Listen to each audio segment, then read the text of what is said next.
Okay, seems like it's live. As if that matters too much, because my last video has 0 views, 52 impressions, and that's fine. I like it that way.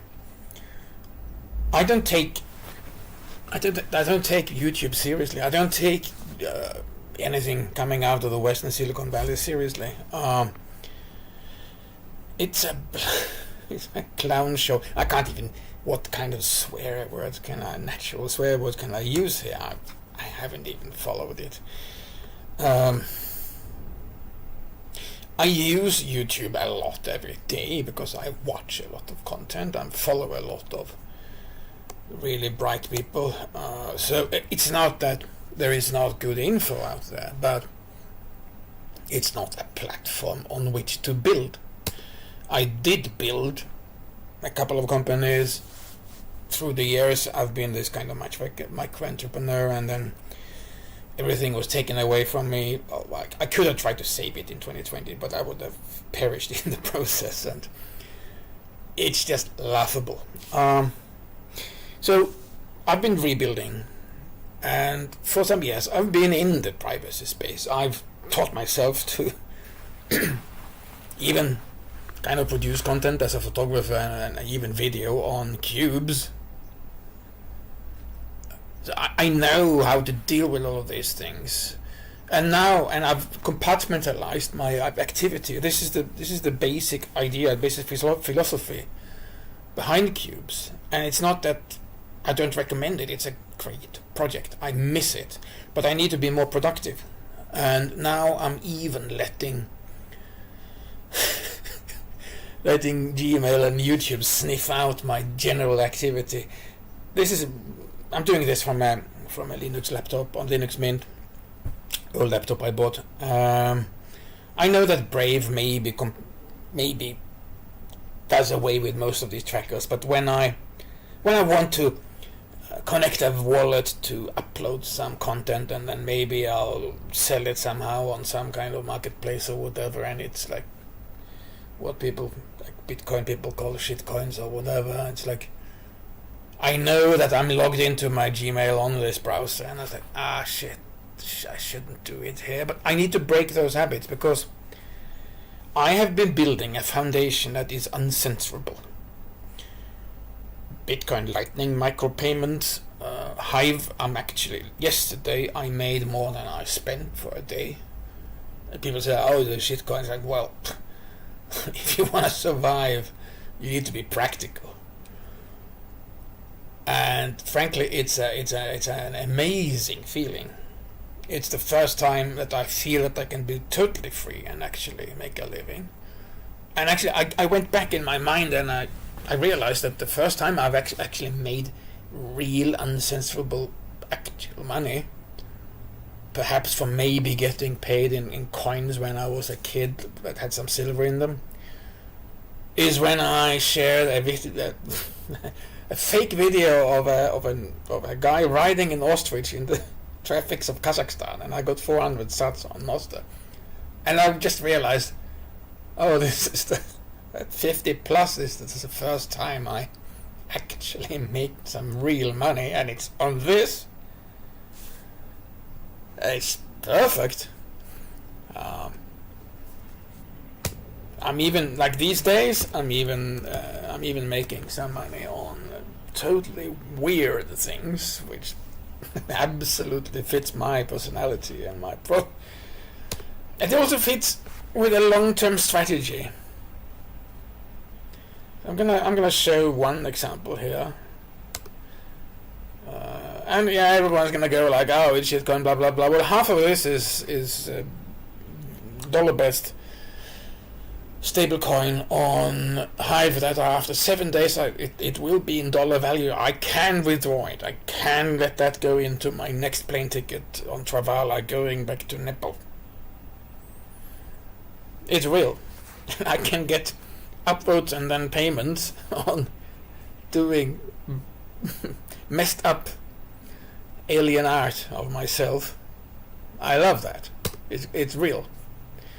Real people will gravitate to other real people. Be unruly, be wild. That's why I've got like a black and white screen going on here. And I'm gonna show in this.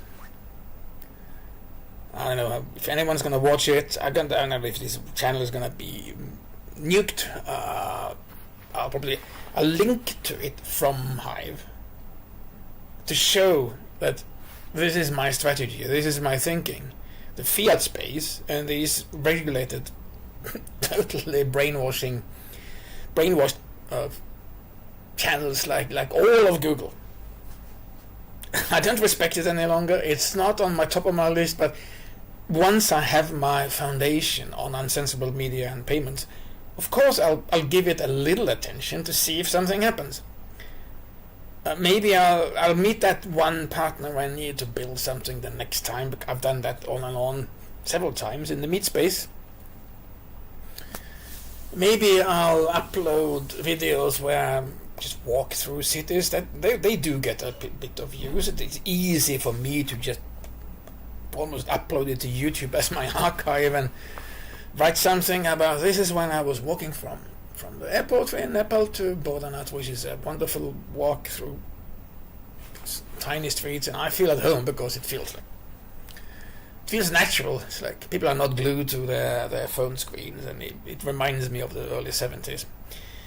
And I just upload it, and I'll have a tiny tag on the bottom, like if you want to do a workshop, if I'm here in this city from these days, and if you want to see what I really do, you just go to Hive.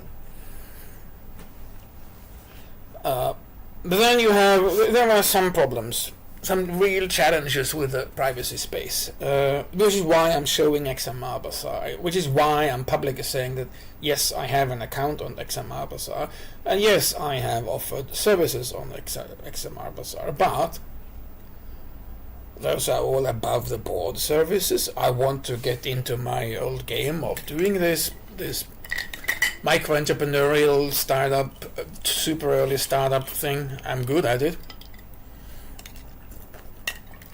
I might be helpful for others. Why would I not put up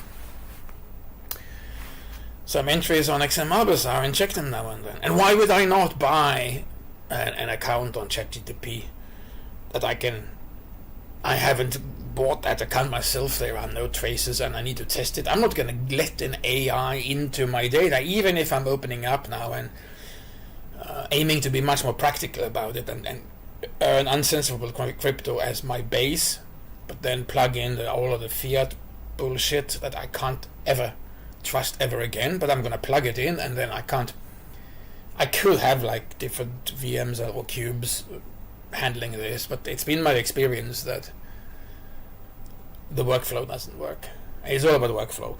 The privacy space has a problem with workflow because, for good reason, most people who offer anything on a place like XMR Bazaar will, for good reason, be totally paranoid about anything. So how do you market yourself when you will be perceived automatically online as someone doing something wrong, even whether you're not? It forms a real serious mental block. Even just mentioning it now is, I'm removing that mental block for myself. I'm removing all of these blocks in my workflows because I can relocate and I can say things after researching this for years. And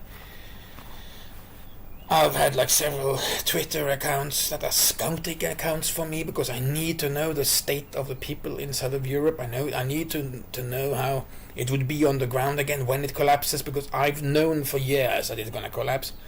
I don't respect the whole system of the European Union. That is why this channel is called Rebel Nomad. I have no problems.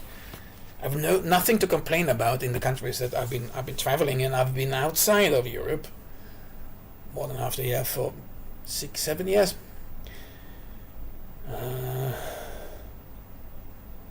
Maybe it's 7. It's at least 6 years. So I'm kind of in the clear, but I also know that this madness that is this centralized bureaucracy of Europe, it will fail. And I do know that people are seriously angry because I'm scouting using this Twitter account, and I know that there's a tiny risk when I go back that you said the wrong thing, you clicked the wrong like on this tweet by this person, and honestly I don't really care any longer. When I go back the next time, maybe I'll go with a wiped laptop and a phone. I don't respect that way of ruling the world at all. I do respect the ways that even the bureaucracy, and even I mean, when I migrated, I started paying taxes in the country, and I still want to get back into even though I had to just give up all of this for a while, I'm also slowly looking at where's going to be my next base. I might go to Georgia. I was thinking this summer, maybe it's going to be next year, to start a company and do it on the ground. So it's not about that. It's about I needed privacy tools and all of that knowledge when it looked like a serious dystopia might totally wreck the world. I was very early seeing that the whole privacy space was like totally blooming after 2020. It's a really good thing to see. I've always been very hard-nosed on all of these things. But now I think that the world is going to be divided. Like the US is going to do its thing. The EU is going to wreck everything in its own way. It will collapse. How long is it going to take, and how is that collapse going to shape out? That is what regulates what I'm capable of doing, how I relocate, how I manage my air, how I keep using the few privacy tools that I really need, like Malwarebytes. Then the rest of the world, if you just go along, it's not going to be a problem. I'm not going to sell any services. I've had a work permit. I haven't got it any longer. Well, I'll just relocate and I'll just do the things that are legal and accepted where I stay. So this is the underlying deliberations and work, because there's been a lot of work to get to this starting point again that informs everything that I do, which is why I'm saying that I'm kind of leaving this, intentionally leaving the full-on privacy space by doing my own individual thing. I wouldn't necessarily recommend any of this, and especially people caught up inside of EU proper or the US. I can see that you need to have different decision making processes. Also, I haven't. It's easy for me because I got a provable record of never having amounted to much in terms of owning a lot. Like I've been so hardcore on privacy that I even inside of Europe, I even just didn't let them even know where I was staying for almost 5 years. I sleep better if I know that I'm left alone. I'm not. It's frankly ridiculous how Europe, most countries in Europe, have been treating their people, and it's a sure way of demolishing a civilization. That I know for sure. I know it for a fact. Is this kind of regime going to be around in 10 years? Who knows? I'm planning for it. I'm trying to time it, but I'm honestly not. I'm building my own thing outside in freedom in sane countries with sane people. Yeah, that is actually possible.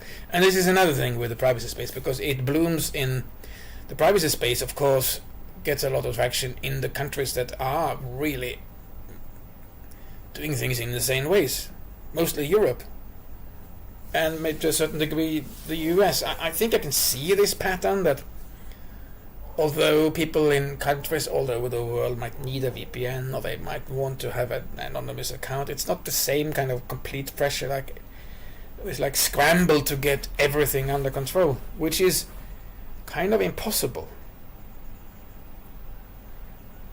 I've done some good work on.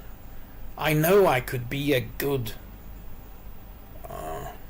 kind of red team in some kind of exercise, because I put a lot of effort into it after 2020, because I thought that we would collapse into some seriously dystopian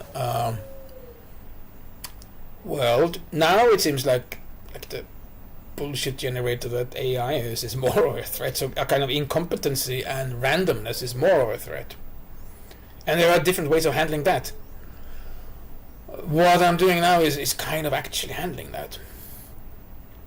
Anyway, this is what it's about for me, and this is why I'll probably change this channel. I might do some shorter videos on the practical use of privacy and online security tools in context that you need for traveling, and because I'm gonna be traveling, I'm gonna be living close to like local communities and traditions, and I'm gonna do a lot of rough traveling, which is also the other reason why this is called Rebel Nomad. The reason I'm putting out videos on different channels here and there, like, oh, I'm gonna change the name of this channel, I'm gonna do this and that for this, is because it's a startup process. It's my own thinking. It's doing a video and putting it out, and even if no one sees it, it registers in your mind and it's done, so you can't undo it, and it helps with sussing out the trajectory that I need at least to follow to get through all of this. Yeah. Let's see what Monero is doing. So I'm not here for investing or investment advice or anything. I need to make an earning on my feet. I got a small runway in startup speak where I can keep on financing myself for a little while, but I need to get to a self-sustainable level as soon as possible. I am living at, some days I spend $2 or $3 on food and coffee, and depending, sometimes I live, well, I should pay where I'm living sometimes, and there are costs that are incurred, but let's say, let's take Nepal as an example. I can live okay on $15 a day, so it's doable. And that's why I'm building this foundation that is ancestral payment. That's why I will prioritize that. If a big project comes along now and it's like, okay, I can make a few thousands, and it's gonna take all of my attention, I would say like no, or okay, give me a week first so I can post a lot of timed content, or I can do it, but I need to have like half a day a week off for doing content. I hope I would do that, because I know that if I lose focus on freedom and privacy in practical terms, like I'm obviously not doing any crypto transactions inside of Nepal because I'm talking about going there, and it is not, you're not allowed to do crypto transactions. So I just use Travala to book my flight. The booking is happening from another country, and the transaction is in a third country. No problem even talking about it. If I need to convert the micropayments, I do. Like my goal is to get to $15 or $30 a day on totally uncensorable content, and maybe some workshops and microservices. And if I then need to go to a country where I'm not allowed to deal with crypto, and like I'm living as frugally as this, well, I can fly via Dubai, and I'll just convert it to cash, and I'll enter legally with the cash. So this is the way I'm gonna play it, and there are so many different reasons for that. One of the main reasons is that I'm not trying to put anyone down, but to be completely inside of the privacy space all of the time, I think it can mess with one's mind, at least mine. And it's a strange thing because according to the standard thinking, I should be an introvert and people know me like that and blah blah blah. But yet when I master something, when I know I've got some real opportunity to do something, I flip into the opposite. It's a lot about that for me. And it's basic survival with freedom. Basic survival, the freedom I need to survive, and the things I need to do to connect to sane people globally. That is my main goal, because I realized that since I never got to this level where I could buy a second passport, and now if I wanted if I wanted to go down that route, it would, one country wouldn't be enough, because you never know if that country suddenly runs amok with, oh, you need to come back here and we'll inject you with this or that. If not, you're going to take your passport away. I think that whole game has changed a lot. You need to be really, really up there to have the assets to kind of brute force privacy and freedom that way. But there are ways of doing it in a flexible, rough, frugal way that I do, which is why I put this content out. There's one thing that's going to be very, real fun, especially since the EU morons have decided to announce a future ban of Monero. This is hilarious. This is seriously hilarious. They basically given the whole Monero space a couple of years to really get the message out there. So I don't know what I'm gonna do about that, but since I can be completely above board, it would be fun to do.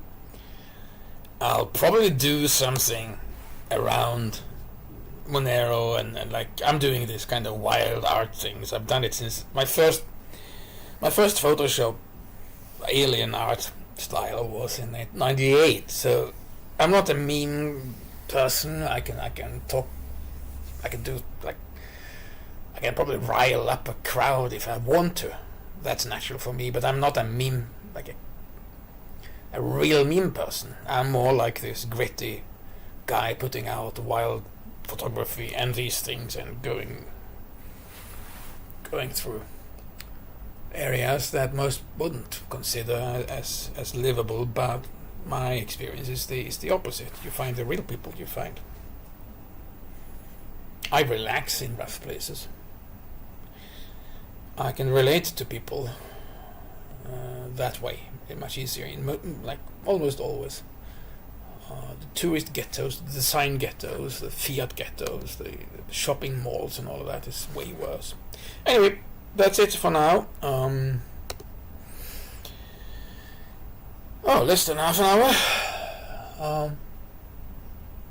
I'll be doing more of this. There's gonna be some tiny kind of super early phase startup free webinars for creators coming. I'm gonna set up some easy, some simple talking points, some stories, some takes on that with a Q&A thing, and obviously I'm gonna try to feed that into anything kind of paid work or just getting to be known out there and spread my footprint on the internet, being this unruly weird guy, and then micropayments make it their way to me. I can run them through Monero if I want. I can pay my malware browser almost directly, actually. Anyway, that's all for now, and this is the way to generate luck. Be unruly, be natural, get out there somehow. In the privacy space, there's one thing that you can do. You can be hardcore privacy, but get a business card. It doesn't even have to have your own real name, and be out there and talk about it. Try to find real customers on the ground. You can even do that. Well, Well, I'm working in the IT. I'm a specialist programmer, but my nephew has this security privacy company. He gave me my card. Maybe you might be interested. I'm fully booked now. I'm such a genius programmer, but he's even better on privacy. Just do it. In the real world, this is how you create luck.